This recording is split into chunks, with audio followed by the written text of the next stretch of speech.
오늘 첫 번째 어떤 분부터 한번 라이브 들어가 보도록 할까요? 네, 이번에 저희 10cm가 먼저. 알겠습니다. 네, 오늘은 진짜 좀 무게감이 남다르네요. 그렇게 근데 그 라이벌 두 분이 너무 국민 가수라고 하시는 분들이라서. 또 노래하면 또 그 두 분도 빼놓을 수 없고요. 네. 부담스럽네요. 김건모 씨 노래는 좀 어려운데 음이 굉장히 고음이거든요. 네, 그게 듣기에는 그렇게 많이 안 높아 보이거든요. 굉장히 높아요. 네, 근데 제가 저희 노래에서 쓰는 노래에서 가장 높은 음이 C 플랫 이렇다고 치면 높다 이거 자기 높다. 네, 저도 꽤 높다 이거죠. 네. 근데 김건모 씨는 그냥 3옥타브 도가 계속 나오세요. 정말? 네. 노래? 이 노래 제가 좀 이따 부를 노래가 빨간 우산이라는 곡인데 거기 보면 되게 안 높아 보여요. 그냥 저 하늘이 이런 부분이 있거든요. 근데 그게 도더라고요. 4옥타브. 잘 올라간다 이거죠. 저는 가능하다. 저는 그냥 올라가는데. 제 말에 계속 가성으로 해야 돼서 어쩔 수 없이. 자기 가성도 진성 같다. 그걸 또 얘기하는 거죠. 감사합니다. 살려주시네요. 아니 보통 곡을 쓸 때 남자 가수분들은 솔 정도를 기준으로 써요. 왜냐면 A음도 높아가지고요. A음을 제대로 내는 가수분들이 많지가 않거든요. 그렇죠. B 플랫은 정말 높은 경우고요. 역시 10cm구나. 저도 어쩌다가 그냥 튼해서 그냥. 되게 겸손한 척하면서. 갑자기 이 타이밍에서 겸손한 멘트가 들어가야지. 네. 저 카멜 코트를 한번 때리셔도 돼요. 일단 좀 휘둘러야 되겠다. 알겠습니다. 자, 그러면은 오늘 그럼 정렬 씨는 노래를 하시고 빨간 우산을 철종 씨가 이 곡이 기타 한 대로 연주하기가 그렇게 만만치 않은 곡인데. 딱 뭘 선곡을 할까 딱 생각하다가 딱 떠오른 게 이 노래였거든요. 근데 그 아까 시상식 마치고 택시 타고 오면서 선곡을 뭘 할지 이렇게 생각하다 보니까 좋은 곡들이 너무 많아서 실수했구나. 다른 곡도 할 걸. 네, 다른 곡 할 걸. 오늘 어차피 끝나면 또 노래 부를 수도 있어요. 네, 그렇군요. 네. 알겠습니다. 박수로 정해 듣도록 하죠.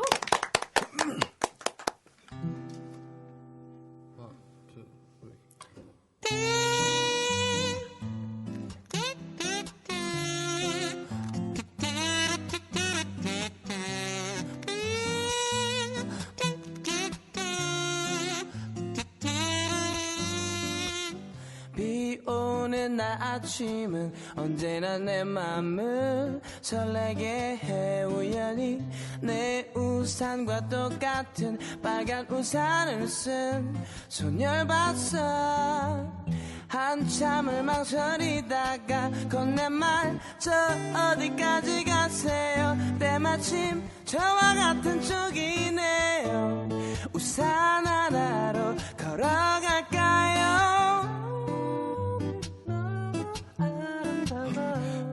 보랏빛 꿈결 같은 기분이야. 영화 속에서도 볼 수 있을까?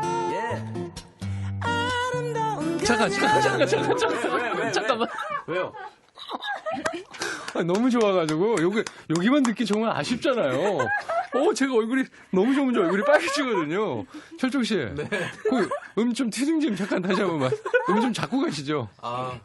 제가 그러니까 저희끼리 조용히 연습한다고 밖에서 되게 살살 불렀거든요. 되는 줄 알았는데 안 되네요.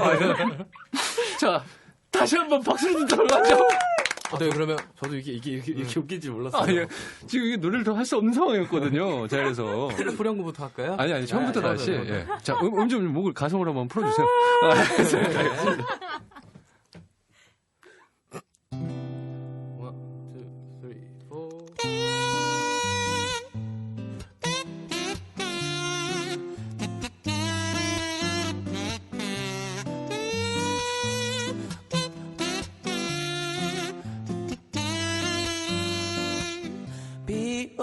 날 아침은 언제나 내 맘을 설레게 해. 우연히 내 우산과 똑같은 빨간 우산을 쓴 소녀를 봤어.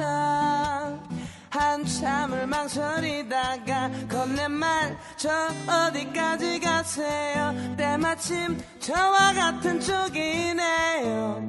우산 하나로 걸어갈까요?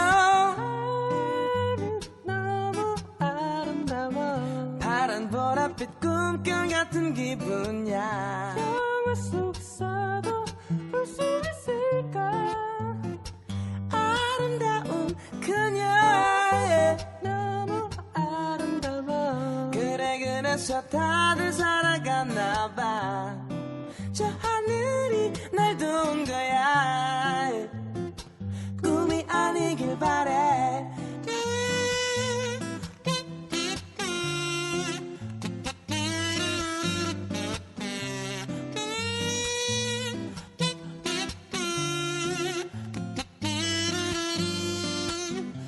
같은 일이 생길까 비가 오기만은 또 바랬어. 사실은 그녀를 보고 싶었던 내 작은 소망이 컸던 거야.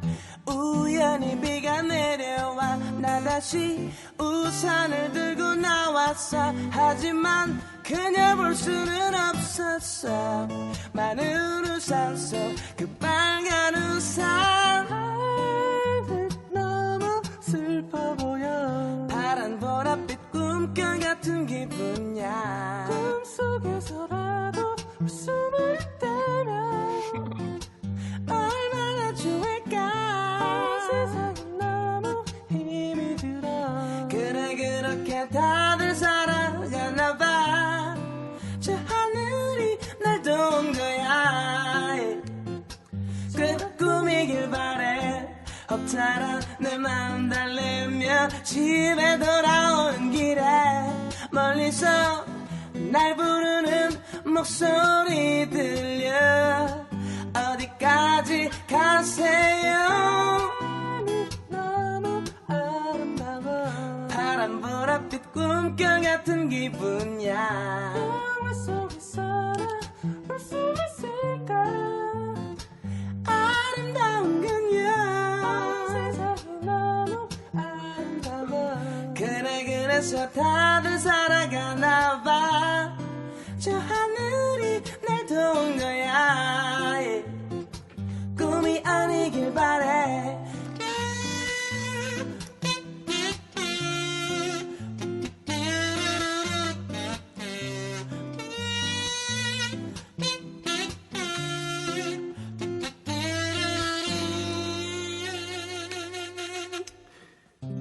이야!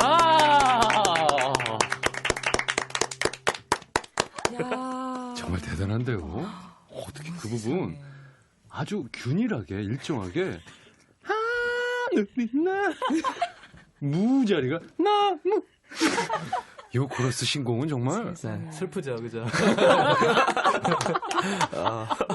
짱이에요. 이근영 씨 코러스 긴장감 최고다. 저번 주에서 최고예요.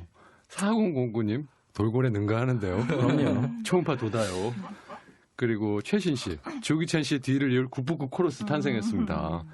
그리고 7099님, 10cm 앨범 샀는데 엄마가 가사 보더니 막 뭐라 그러네요. 저 고인데 못 받으러 어쩔 거예요. 박준희 씨, 아니 이 사람들이 정말 팝 부분을 수상했다고요? 라고 이렇게 나왔습니다. 그리고 8860님이 저기 항상 궁금한 건데 그 뿔피리 같은 소리 정체가 뭔가요? 최은미 씨가 답을 해주셨어요. 부부젤라입니다. 네, 부부젤라 가져왔습니다 오늘. 그 네. 뭐예요? 좀 얘기 좀 해주세요. 네, 카주라는 악기고요. 카주. 네, 진짜 한국말로 하면 진짜 뿔피리라고 얘기하고 싶은데 그런 것처럼 되게 피리 종류인데요. 네. 다루기가 너무 쉬워서 그러니까 자기가 목소리로 그냥 음을 내는 대로 바로 피리 소리로 나오는 거라서 이게 입에다 네네 물구서 네. 그냥 노래하듯이. 네, 그냥 소리만 내면 알아서 그냥 말도 돼요. 안녕하세요 이렇게. 네. 거기다 그냥 대고서 그냥 음을 막 네네. 노래하듯이 하면 되는 거예요. 네. 그런데 은근히 되게 예쁘게 하기 까다로워서 되게 재밌는 악기예요. 여기 테크닉도 좀 살짝 넣어야 네, 되나요? 네, 네. 그걸로 그럼 바이브레이션 같은 것도 다 돼요? 그럼요. 오, 그렇구나. 어느 나라 악기예요, 그게? 그건 모르겠어요. 아프리카 쪽인 것 같은데. 자, 카주가 어느 나라 악기인지 아시는 분께 저희가 상품 드리도록 하겠습니다. 퀴즈입니다. 네. 카주는 어느 나라 악기일까요? 를 맞춰주시면 됩니다. 네. 이번에는 근데 죄송한데요. 네. 그렇게 웃겼어요? 그럼요. 굉장했어요. 저 노래 이게, 진짜 열심히 했는데. 변명을 하자면 노래 되게 좋았어요. 가성과 진성의 그 경계 지점에서 왔다 갔다 하는 그런 멜로디라 굉장히 좀 부르기가 힘들었습니다. 그 부분이 무였군요, 무. 네. 나무! 이 부분이. 그 부분이 좀 그랬군요. 알겠습니다.